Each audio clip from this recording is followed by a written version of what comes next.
At the beginning of the story, we are shown the airport, where we see a pilot named Brad. He is quickly heading towards the plane while also talking to his daughter on a video call. His daughter says that this morning she saw the news, which reported that the weather in the area you're flying to is extremely bad. Because of that, many other flights have been canceled, so you should also cancel your flight and come back home. But Brad smiles and replies that I have previously flown planes safely in such weather several times before, so don't worry, I'll be home soon. Hearing this, his daughter becomes happy and ends the call. Brad enters the airplane cabin and meets the co-pilot, who was a little nervous to fly the plane for the first time today. At that moment, a flight attendant comes and calls Brad outside, where a police officer tells Brad that due to an emergency, he will have to take a murderer along with him. Tony is a powerful, dangerous man with a murder case against him and now must be transported by plane to another country. The police officer tells Brad that they are entrusting this responsibility to him because you are a competent and sensible pilot. Brad agrees and seats Tony in the very last seat so that the other passengers do not have any trouble. All passengers sit in their seats, and Brad comes to the airplane staff to confirm that all passengers have boarded, after which the plane takes off. After reaching, Brad sets the plane to autopilot and begins talking with the co-pilot about his family. Brad shows the pilot a photo of his daughter on his mobile and says, "I'm showing you a picture of my daughter. And there's no one else for us in this world." On the other hand, the passengers on the plane were enjoying their journey. But they had no idea that something very bad was about to happen to them soon. The two pilots in the cabin were also happy, and the plane was flying normally. But suddenly, the weather worsened, and the plane began to experience slight turbulence. He becomes worried because he wasn't feeling right. He announces to all the passengers to fasten their seat belts. And through the radio, he tries to communicate with the control tower, but he can't get through because all the radios here stop working due to the bad weather. Then suddenly, a strong electrical shock strikes the plane, causing it to experience extremely severe turbulence. Seeing that the passengers were safe gives Brad some relief, because all the passengers were safe, but here the lights were gradually turning off. They experienced several more turbulence, causing Brad's head to hit the front of the cockpit and fall down, resulting in a bump on his forehead. Seeing this situation, the condition of all the passengers began to deteriorate. Brad quickly returned to the cabin and, along with his colleague, started to manage the plane. These were very tough times for them. They couldn't see anything ahead. Pred says to lower the plane to avoid another jolt that could destroy it. They promptly begin decreasing the aircraft's altitude, and the plane begins to descend rapidly. The passengers inside the plane were very scared. When the police officer who arrived with the criminal Tony drops his mobile phone, he unbuckles his seatbelt to pick it up. To help him, a flight attendant also unfastens her seatbelt and comes forward. Now, because the plane was descending quickly. As a result, as soon as their seatbelts are unbuckled, both of them collide violently with the overhead compartment. They strike the overhead compartment so swiftly that they die instantly. The plane descends to a very low altitude, and somehow, the two pilots manage to control the plane. But now on the plane, there was no power left, so Brad couldn't reach the airport. Because of this, Brad considers bringing the plane down and crash landing in the sea. But then they spot an island a short distance away, after which Brad changes the plane's direction toward the island and decides to land on it. After many challenges, Brad is stranded on this island road.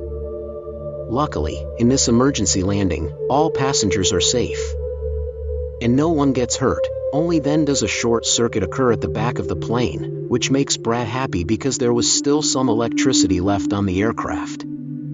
After all passengers disembark from the plane, an air hostess tells Captain Brad that the police officer who was supposed to take criminal Tony has been killed in an air hostess. Upon hearing this, Brad becomes disheartened. Meanwhile, the airline owner notices one of his planes has suddenly disappeared, because he did not see the plane land. And due to the radio being broken for quite some time, he couldn't contact his pilot either. Therefore, the owner of the airline company contacted a rescue expert named Scarsdale, who works to find people trapped in difficult situations. The airline company owner tells him, "I need all the details of my planes, such as where they were reported, their workers, and all the passengers."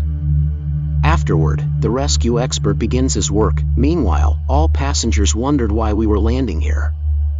Brad gathers all the passengers and explains that we are landing here due to an emergency. There is still some electricity remaining on the plane. We will fix the remaining issues, so please stay here comfortably and don't worry. We will leave here very soon.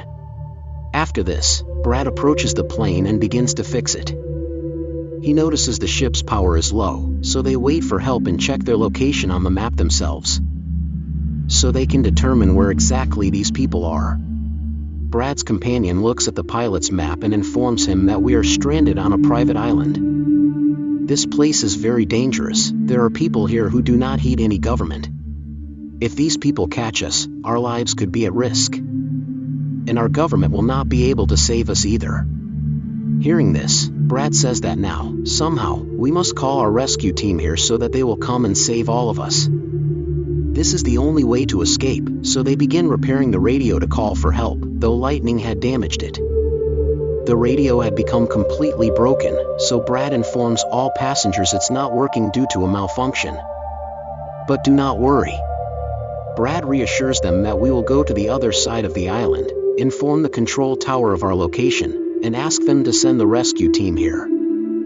Brad takes a very big step, stating that Tony will go with him, and then removes Tony's handcuffs to rescue all of you. Here, Brad tells the ship's co-pilot to start working on repairing the ship's power. I will soon, through any contact, try to bring the rescue team here, after which Tony and Brad head into the jungle to fix the radio. Brad thanks him for trusting him in the area. They see a terrorist group residing on the island. A man in a hurry runs quickly up to the group and urgently tells the group's leader that a plane has unexpectedly landed and decisively stopped on the island. Due to an emergency in the presence of many people from different countries, the group's leader gives some money to the man upon hearing this. The leader instructs the team to prepare. In the island's jungle, Brad and Tony advance. Tony asks, "Why did you set me free and where are you taking me now?" Brad replies, "Because I can't endanger everyone because of you, and there is a dangerous terrorist group that has colluded with me." Then Tony says to Brad, "I have a military background and I have served in the US military." After years, Tony's voice cuts off. Brad looks back and sees Tony gone. He had fled, risking his life from Brad. Now Brad proceeds alone into the jungle. As he moves forward, Brad goes to an abandoned factory where he finds a telephone. He picks up the broken old-fashioned phone. Brad then connects its side wires, causing the phone to start working again. Brad quickly calls the company's helpline. He tells the helpline his location and everything. But because of some trouble on the line, the other person's voice isn't coming through clearly. Because the helpline cuts off Brad's call, Brad gets an idea. He calls his daughter and gives her his location, and asks her to write down all the other details on a piece of paper and deliver it to his office. During the conversation, a man comes from behind and attacks Brad. But Brad manages to subdue him with great difficulty, beating the man until he is unconscious. He senses another man entering the room, so he quickly hides, but the man is none other than Tony, who had killed many thugs and taken their weapons. Tony tells Brad not to be afraid and to come out. Then, when Brad comes forward, Tony hands Brad a gun to protect him. Then, they go down to the factory floor, find a camera and passport, and from them they discover that the terrorists living on this island kidnap people and demand a large ransom from their families. They make low demands, and when the kidnapped men receive money from their families, these people kill them instead of letting them go. Seeing this, Brad realizes that our passengers are also in danger. Then, they go outside and see a car previously owned by the terrorist Brad had killed. Earlier Brad killed him. Now both enter the car outside and drive toward their passenger as others watch. They are sitting, waiting for Brad, believing that Brad will soon bring help for them, when they hear the sound of a vehicle. Hearing the vehicle's sound, these people become happy. And these people believe that Brad has called a rescue team for them, but it was not a rescue team, but terrorists living on this island. They scared all passengers as Brad and Tony heard bullets, then the people sped the car to reach the plane quickly. The terrorist group's leader asks the air hostess for the list of all passengers, and scared, the air hostess quickly provides him with the list. A gang member asks the pilot, "Where's your senior pilot?" The co-pilot says he went into the jungle for work. At that moment, Brad and Tony also arrive there, but the two of them are quietly watching these people from a distance. A woman tries to escape but is shot and killed. Seeing this, Brad attempts to help, but Tony stops him, saying, "Stay calm, it's not the right time to go now." The gang's leader seats all passengers on a bus, leaves his two companions there, and tells them to go. Please make sure that you bring along all items that are considered valuable and necessary. People start taking all the passengers to their base. After the gang leaves, Brad begins to get angry at Tony, saying that they took our passengers and you didn't let me go at all. Tony explains to him that there were too many of them. If you had also left, such a large army would now be moving towards the plane. And they catch those two thugs who were stealing valuable items from the plane. At the barricade point, Brad asks them where their leader must have taken the passengers.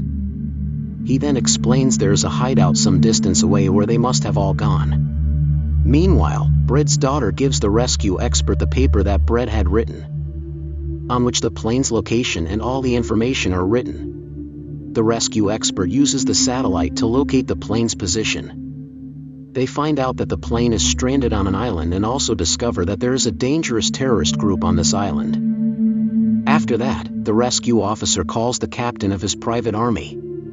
He explains the entire situation and asks him to go to that island.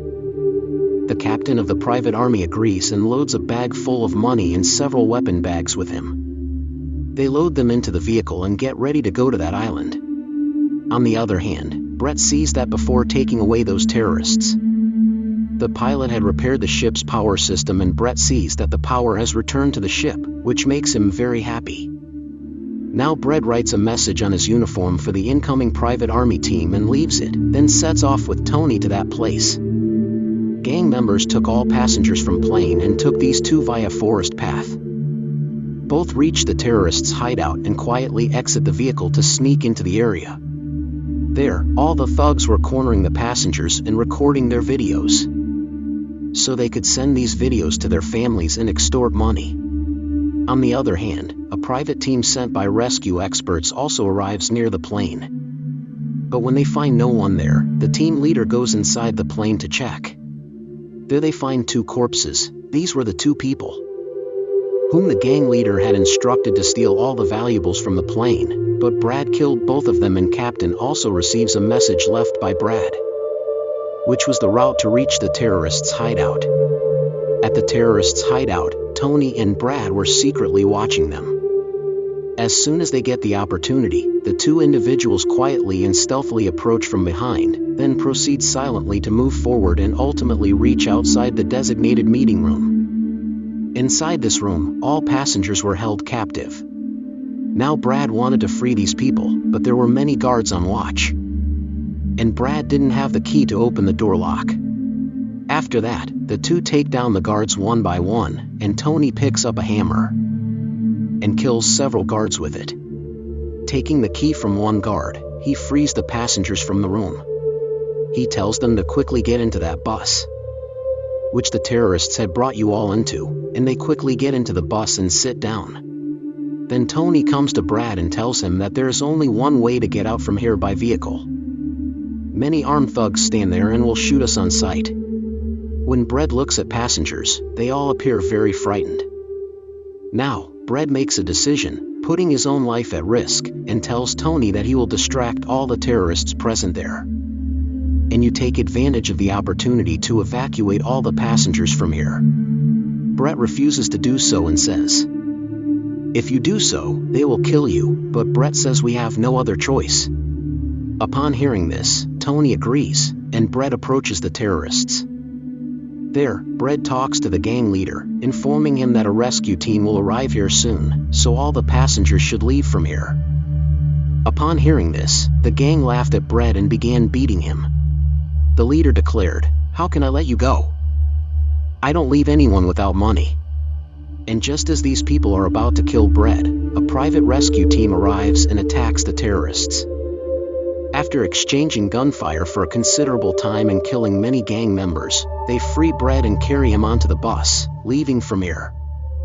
Here, the gang leader sees that his younger brother is killed along with many of his comrades.